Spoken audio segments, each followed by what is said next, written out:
When I was a boy, one of my favorite places to spend at least part of the weekend was with my grandpa. He was my mom's father and lived in a bigger town less than 10 miles away from us in upstate New York. I have fond memories of family reunions and spending time as kids up there. He had an old toy box of toys we could play with in the house or out on the patio in the sand pile. They were older toys from when my parents were kids, but they were fascinating, especially the ones made of tin.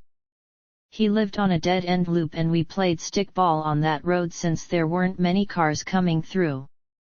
He spoiled us in many ways and even had a bowl of M&Ms he kept tucked away on the top of a cabinet in the dining room that he shared with us. Apparently Mom didn't even know about it. Many weekends I would go stay with him on Friday nights. My grandmother had died a few years earlier, so he lived alone and loved the company. Mom had told me I was his favorite, maybe because she gave me his first name as my middle name. I would stay up until 10 or so watching prime-time television and eating ice cream sundaes. The kind of stuff you can do at the grandparents' but not so much at home. The place was old, with one of those floor furnaces, the ones with grates in the rooms and one big floor grate in another room, in this case the end of the kitchen. There was a dugout cellar below and a cramped second floor he closed off in the winters to conserve heat. He slept in a converted front room downstairs behind the living room and I would sleep out on the couch in the living room. Though he lived at the end of the dead-end loop, just across the fence outside the living room was the 4-lane. It was actually what ended up cutting the road off and was the main traffic lane for the town city. There were constantly cars going by, so between that and the street lights, the room was fairly lit, even with shades and blinds. It was a joyful place to spend time, but at night things changed after lights out and it was kind of creepy being left alone during the day as well. That didn't happen often as there were constantly people coming and going, always visitors. Like the house on North Street, it was a family place. Though my grandfather was snoozing only one room over, I always felt a sense of anxiety at night, with no discernible reason. I would roll over facing the back of the couch, so as not to see anything. I felt watched somehow and it was unsettling. The living room felt fairly safe, but there was still an air about the place. Whatever I picked up on seemed to be right at the entrance to the room, at the end of the hall, something or someone watching and waiting. The hall and kitchen and even passing the stairs in the dark to use the bathroom, well, it was a bit of a race. There was also something about walking past that cellar door in the hall. I would try to hold it if I could. Many could dismiss this as normal childhood fears, but I didn't feel that way at home. True, I didn't live at Grandpa's house, but I spent enough time there, it was like a second home. I also did not watch anything scary prior to bedtime. I was adverse to that stuff. My Friday nights were all about an hour-long family-friendly action comedy and ice cream sundaes. I would later be granted a flashlight to use, but it was unnerving to go to the bathroom at night. I felt as if something was there, just beyond my field of vision in the shadows waiting to leap out at me. Once I was in the bathroom, it felt like I was in a safe space. Such a strange shift in energy, but the bathroom felt safe. Mom would tell me years later I would complain of seeing things in the dark, but I don't remember what. Occasionally, I would catch a flitting movement out of the corner of my eye, especially on the stairs leading to the second floor.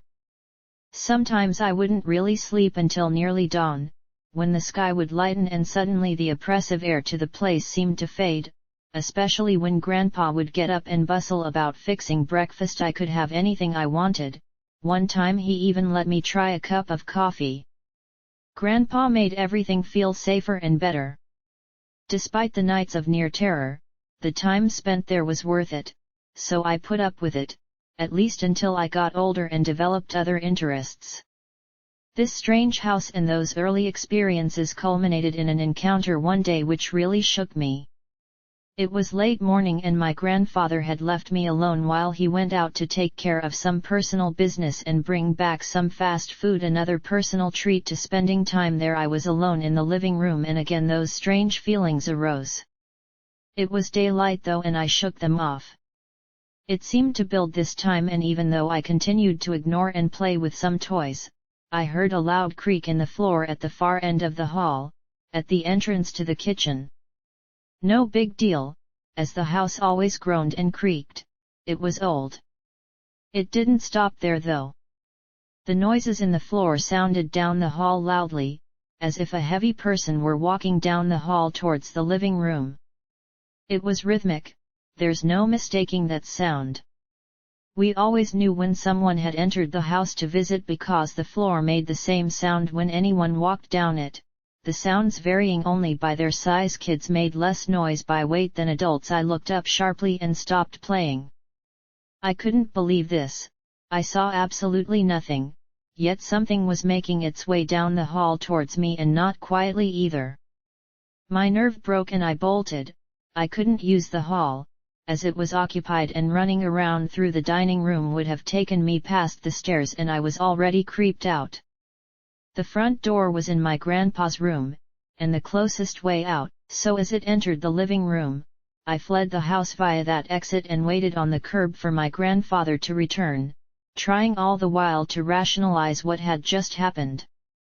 Again, like night and day, I felt the change as soon as I left the house. The feeling outdoors was completely different, friendly, noticeably nicer than the darker air of the house. I was scared, but I still noticed the energy shift. I have always been sensitive to energy, I just never really understood it until I was an adult. When Grandpa came back I sort of gave him a lame excuse but did make it clear being left alone in there was creepy. I was sort of embarrassed at how I reacted, because outside everything felt different and I believe I overreacted. I stopped my overnight stays shortly after that.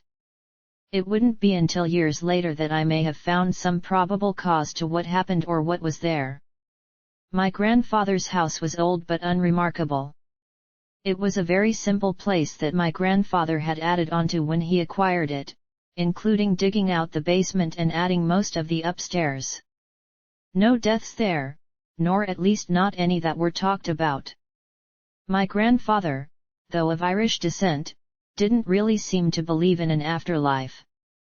When my brother and I were teens we found an old Ouija board in the upstairs of the garage at my childhood home, still in its box. Again, I didn't really watch horror movies until I was almost 20, I only had a slight idea of what we had found.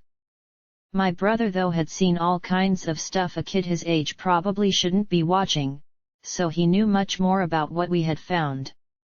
When we opened the box, we found the board was worn and old. We also found a bunch or scribbled notes. Someone had apparently transcribed the sessions, similar to a secretary taking down the minutes at a board meeting. Looking back on it, I wish I read through them more carefully, but I was more interested in the board. I only recall someone's name mentioned that I didn't recognize and some reference to drugs. It was full daylight and under my brother's instruction we sat down in the lower level of the garage and proceeded to contact the dead. I was fascinated but sort of unassuming about the whole affair, so when nothing seemed to be happening I decided to have some fun.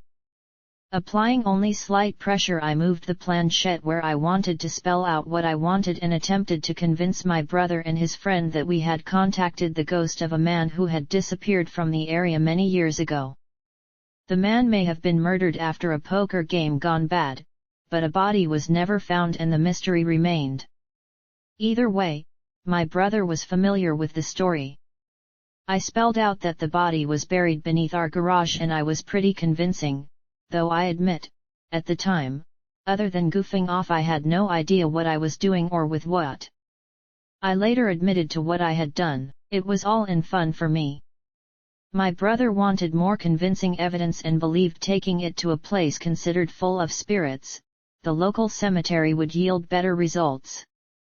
I knew this was a bad idea, I could feel it and washed my hands of any further involvement. My brother and his friends went to the cemetery and returned in short order, visibly shaken. He was pale and withdrawn, and to this day I cannot get him to speak about what happened there. He apparently went to my grandmother's grave, Mom's mother. Whatever happened was pretty bad, and from what little I saw of the notes included with the board, I knew it had belonged to my mother. So I left the board on the kitchen table with the intent to question her about it when she got home. We never used the board in the house at all, only the garage. When Mom got home, she flipped out when she saw it. She thought my dad had gotten rid of it, but her idea of getting rid of it and his, apparently were different. She ordered it out of the house, and coupled with my brother's bizarre behavior, I took it out to the garage, opened the door a little ways and tossed it in there and closed the door again. Later, when my mom calmed down, she revealed the origin of the board and her strong responses to it. She and her siblings had used the board at Grandpa's when they were young. The name in the notes I didn't recognize, was the dead sister of one of her friends, and the reference to the drugs was a probable cause of death, or at least played into it. They had used the board quite regularly, and she had become familiar with the spirit of the board, who she said later threatened her physically. They stopped using it after that, but strange things started happening at the house. She confirmed the same odd feelings I had shared in my time there, and only told me of a few personal instances. One being knowing someone was standing in the doorway of their upstairs bedroom one night. Another was she woke up to something sitting on the end of the bed in that same room one night. She didn't get a good look at it in the dark, but it curled up into a ball and rolled up the bed, passing through her and into the wall. She said it was a really bizarre feeling. This would explain the reason why I had a bad feeling of being watched emanating from the upstairs. She had thought my aunts had some kind of experiences as well, but they wouldn't talk about it. That same night, my brother continued to get more paranoid because of what he had experienced, which he still wouldn't tell me about. He asked to stay in my room for the night, and his hysterics had me half convinced that if I looked out my window at the garage, I would see glowing, flashing lights of some vengeful spirit out there, like something he described in one of his movies. Seeing the awful effect it was having on him, I was determined to go out to the garage in the morning and get rid of the thing myself. Enough was enough. I wasn't sure of what to make of my mother's story and what had happened to my brother, but what had started out as curiosity and a game had changed into something more sinister and had gone too far. When I opened the garage door that next morning, there was nothing there. The board was gone. My mom thought maybe Dad had finally gotten rid of it like she originally wanted, especially after she lit into him when she found out it was still around. However, in the short time that elapsed between last evening and that morning, and if you knew how slowly my father took care of things, this seems unlikely. That, and he never admitted to it, like he didn't know what we were talking about. My brother told me that years later he found the board again in the garage, but wouldn't touch it. Like before, it disappeared when he went to show me. I don't know what to make of that, but as near as I can figure, apparently my mother, her friends and siblings, in their tinkering with the metaphysical world, opened some kind of portal in my grandfather's house that remained behind years later, when I encountered it. There's of course the board with a mind of its own, that hopefully is gone for good. I say that, because when my parents pass, I inherit the house and the garage is full of the junk they've accumulated, and I'll end up being the one who has to go through it. So if it's still out there. It's been many years. My grandfather passed, and his house sold off to another branch of the family whom we don't really know well and who seem to have completely rehabbed the place and live in it currently. It only somewhat resembles what I remember of it. I can still clearly remember how bizarre it was, the safe energy pockets in that place, like night and day.